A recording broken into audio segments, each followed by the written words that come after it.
Jacob is not dropping it, and he ran into the man himself at Orphe Jean's.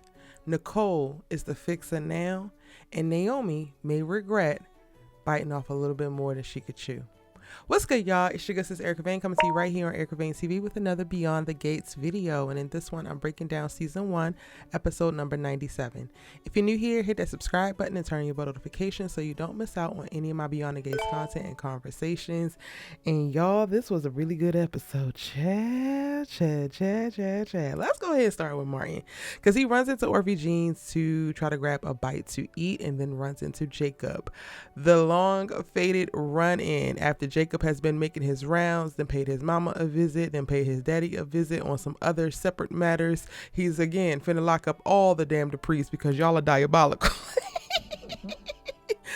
But he runs into Martin and starts to ask questions similar to the questions that he was asking Smitty, and then also notes to Martin that Smitty has all of a sudden clammed up and things seem a little bit coincidental. And Martin is on point, PR ready. I wasn't sure if he was going to be a little bit still shaken because this is after he has the conversation with his mom, but of course he's not shaken after he has the conversation with his mom, and his mom reassures him that everything is going to be okay, and his mom reassures him that she's going to help him through this time, and his mom allows him to get everything off of his chest, so now the slate is 100% clear and he's not carrying any secrets, which was a requirement of Smitty if he ever planned to bring his ass back to their brownstone. Y'all see how the mamas work? You see what happened when you give somebody access to their mama and you don't make them hold a secret up from their mamas?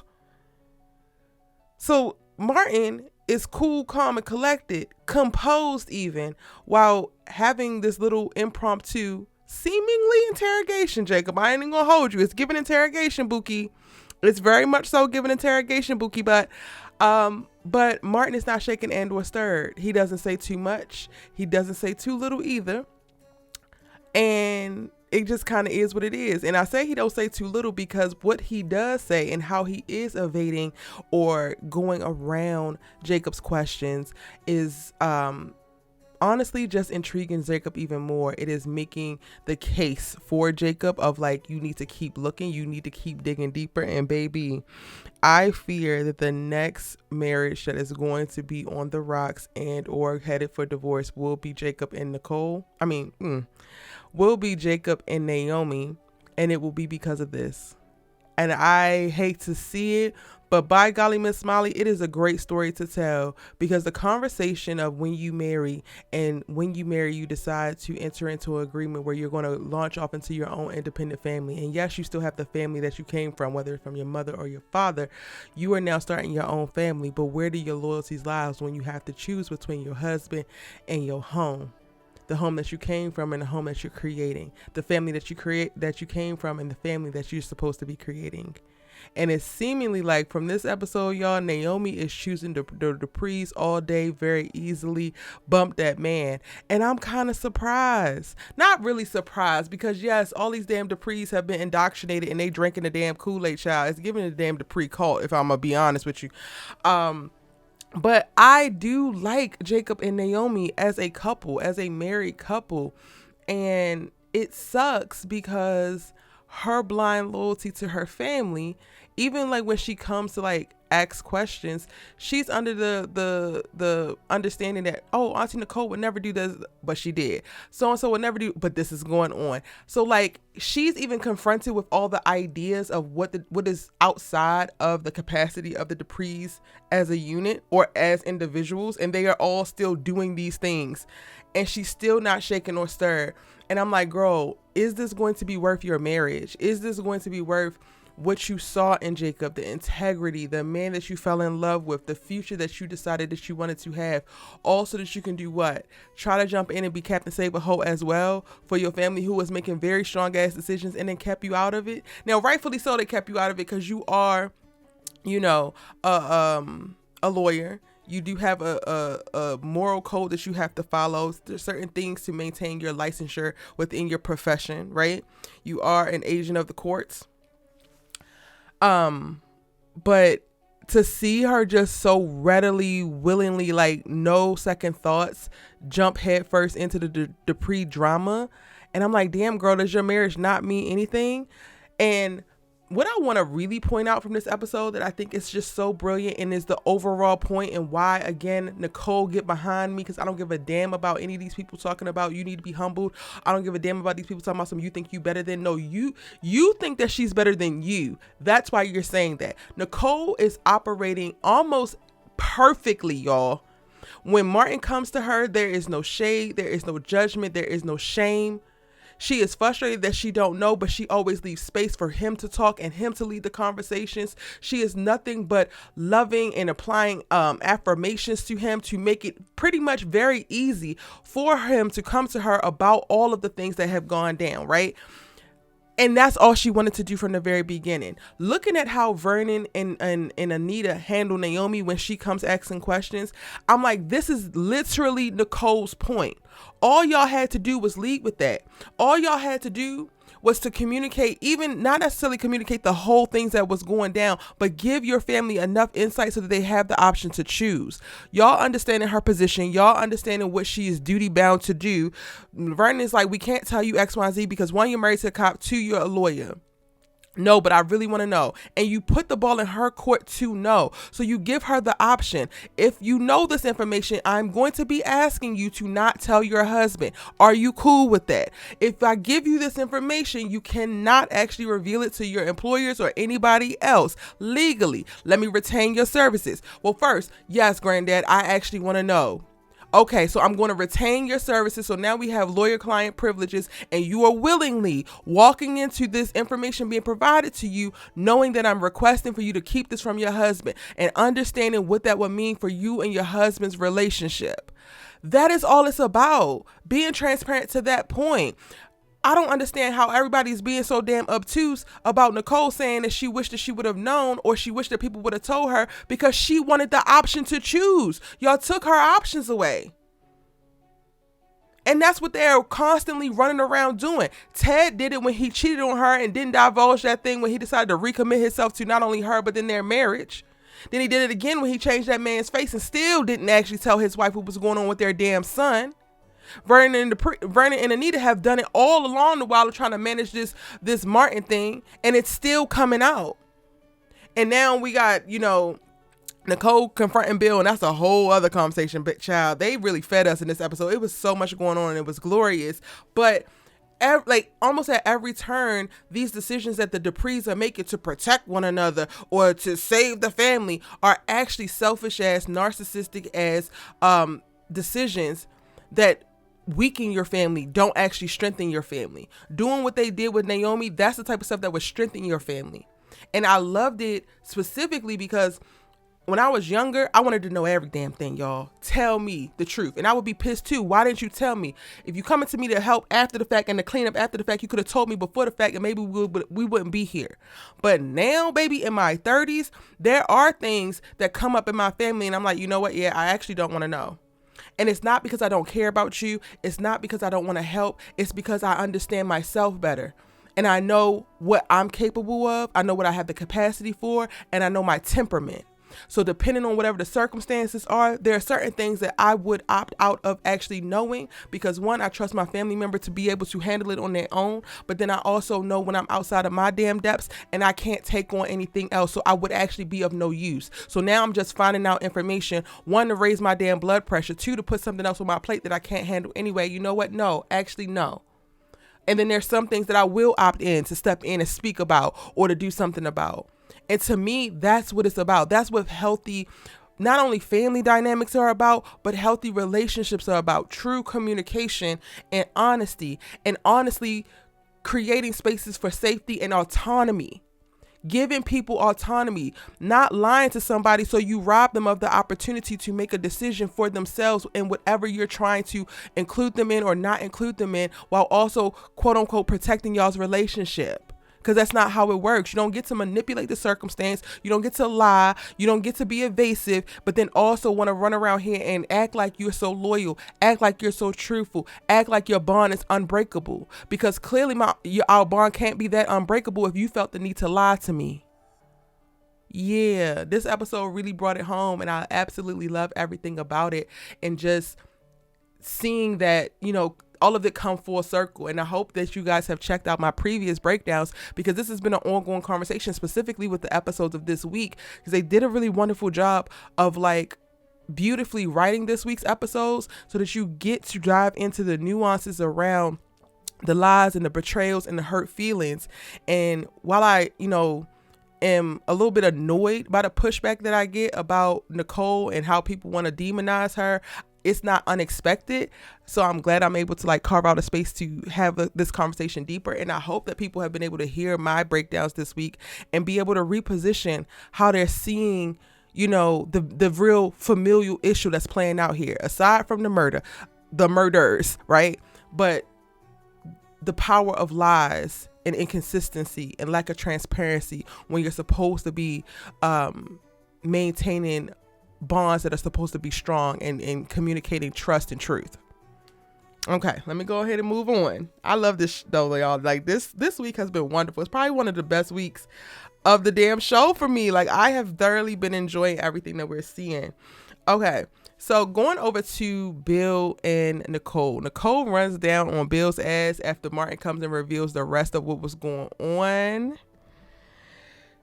And this, honestly, this exchange is like where the good stuff is, I think, with this show. Like, I think that they do a very masterful job of creating and embedding little micro truths on both sides. So it makes it very hard at times to side with one person or the other. So like Nicole has every reason to be pissed with Bill. She has every reason to communicate her ill intent and her ill feelings about Bill. But then there's still some truth to what Bill is actually communicating as well.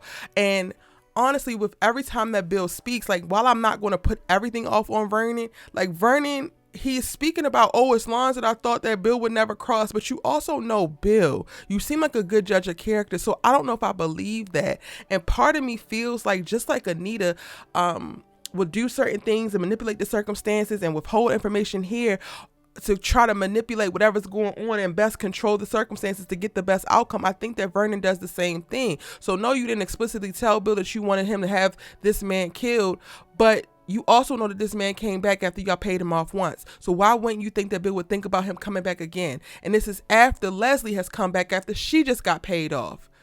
Like, why wouldn't you think that things would start to escalate for this young man? So, and then why would you put him in a circumstance where you were coming down on him the way that you were? Like, we watched you for weeks.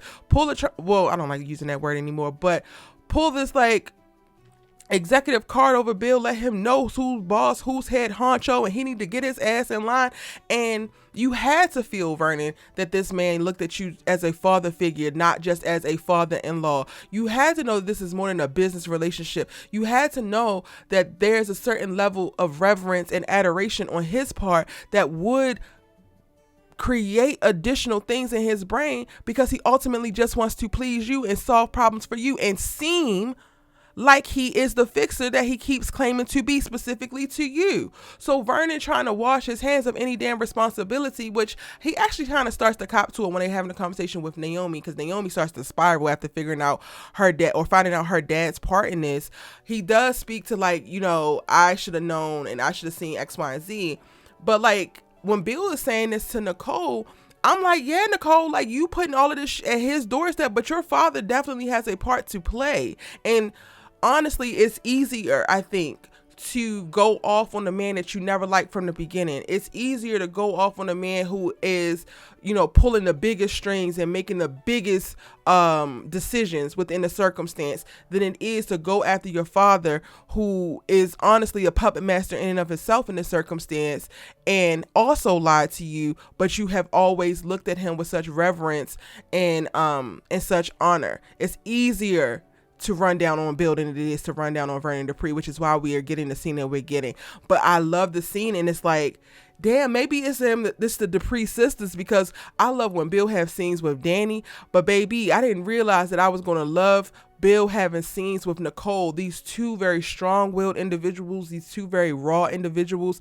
And honestly, when I'm looking at them on screen, it's almost like they are the siblings, because Nicole is the oldest, the eldest daughter, and Vernon and Anita didn't have sons, but I think that Bill would have been the oldest son-in-law, and it's the two eldest of the two genders, like kind of the battle of wills and morality and decisions and proximity, and both of y'all have issue with Vernon, but y'all yelling at each other, and y'all frustrated with each other, and you piss at each other, and you resenting each other, but ultimately y'all biggest resentment is for Vernon. And again, I feel like this is like the special part of what they do really, really well on this soap, and how they construct some of these things, and ultimately how they use some of the amazing actors that they have, like that. I think that's Daphnee Duplaix, right, that plays Nicole, and then Timon. But I really, really, really enjoyed the Bill and Nicole scene so much. And in leaving it, I'm like, Nicole, I'm glad you got all that off your chest. But Bill, I kind of feel for him. Like, I feel a little bit of sympathy for the position that Bill holds, the things that he's had to do. And maybe he didn't necessarily have to do, but he felt like he had to do in his desperate attempt for affirmation and acceptance from a man that he revered. And you could see it, like you could just see it in how he talked. You could hear it, like it was masterful. Now, in other non-serious news but still serious news, Kat catches Tomas in Eva's room, and I didn't see this until late. Like, I'm just now watching this and going to try to get this video out as quickly as possible. But there were so many people like, oh y'all, because my last video I said, Kat, you just like your, Eva, you just like your mama, and people like, oh well, you made me think that they slept together. They might as well, y'all. They might as well. Even my grandmother loved Eva down, baby. And she almost spoiled it while we was on the phone earlier. And she was like, well, she ain't sleep with him. She might as well. They rolling around on this goddamn going hotel bed, kissing on one another, professing how they love each other, or not love each other, but how they are so into each other and how great each other looks. And Tomas, when Kat comes, we ain't gonna hide. And he's all but out the damn door when it comes to Kat, but just refuse to break it off, because I already told y'all that he's a snake. He's a snake. And honestly, y'all, the actor can't act. I'm so over it. His performance in these scenes is just so damn flat, and I just y'all know how I feel. Y'all know how I feel when the acting don't be acting now. So that's already distracting. But Eva's dead ass wrong. Now, two things can be true, because I love Amber, baby. And when I tell you, Amber is probably one of my favorite actors on this damn show. I love this girl. I think that she's brilliant as Eva. Eva is trifling and is moving into Trollop land. So Eva can kiss my ass. But Amber, we as girls, we are locked in, okay? But even while I'm resenting her betraying her half sister in this moment with this goofy ass man that is beneath the both of them, I absolutely adore the dialogue of her wanting to be the main character, and you getting to listen to her articulate how she views her lived experience, what she's been experiencing, but then also still taking accountability for her part in it, and like how she wants to shift and move forward. It was just such a dope peek into not only where she is, but where she feels like she wants to go. And then to see at the end when she gives Tomas the book and she confronts him about not actually, not hiding, because even though he didn't jump in the closet, he did make it seem like it was something less than what it was. And then when he walks out, she says the end, and I'm like, see, I don't like you because you hid that damn evidence that needed to go to police, because your mama need to be in goddamn jail, so that maybe Nicole won't be wringing her goddamn neck. But see, I love this. I love the journey. And this is how people be winning me over. This is how the villains will win me over every single time, y'all. If you give me a villain that reflects on the things that they did and they can see where they're wrong, or they can see their flaws, and they can like articulate, or even like you get to hear the thoughts that they are having, that will get me every time. I love the nuance of it all, because in this moment, in these scenes, you get to see a girl that's deeply seeking to be desired, that wants to feel something other than what she's been used to feeling. And then I'm reminded of her still being a small fish in this big pond, and it's honestly jumping in and out of water. So it's a lot. It's an adjustment. and she's going to continue to make mistakes because all of this is new to her, and she doesn't have anybody to guide her in the ways that she should be, and she's trying to figure it out all on her own while also being ill-equipped. And I'm just like, God damn it, you still on my list, girl, but again, you at the very bottom. You could get on the good list very easily, and first and foremost, turning like not pursuing this man anymore, you on your way, I suppose. We're gonna give her a couple little finger claps for that. Go ahead, girl. Now, Kat, child, that's all Kat needed to see. Kat came over there to try to get Eva to talk to her mama about trying to press charges against her mama. But then when she saw Tomas, she said, the hell with this and the hell with you. I thought that she was going to be able to help. Girl, F you. And Eva, also, you just lost your opportunity. This was your end. This was 100% your end, and you over here rolling around with this girl boyfriend. But I love that Kat decided that this man was cheating. Now, listen here, Martin. I know that you're supposed to be the voice of reason and the congressman and whatnot, but if she said that man cheating, that man cheating. Do not talk her ass off the ledge, because if I gotta watch her make out with this goofy ass boy anymore, I'm coming to your door, Martin. You got enough things on your plate, enough things to handle. Do not play devil's advocate for your sister's goofy ass love interest. I'm sorry, because she shouldn't be in love with this goofy ass man, but I'm gonna need you to back off. Take your food and get the hell on. Kat, keep them feelings. He's a cheater. He's a liar. He knows your history. Yes. Your daddy. Yes. How could he, girl? How could he do that? Don't ever speak to him again. Thank you kindly. Thank you kindly. I think that's pretty much it, y'all. Let me know if I missed something in the comment section down below. Again, I thoroughly enjoyed this episode. So much was happening. So much was playing out. I didn't speak about Haley and her wanting him to divorce the damn Duprees. Like, Haley, can you please shut up already?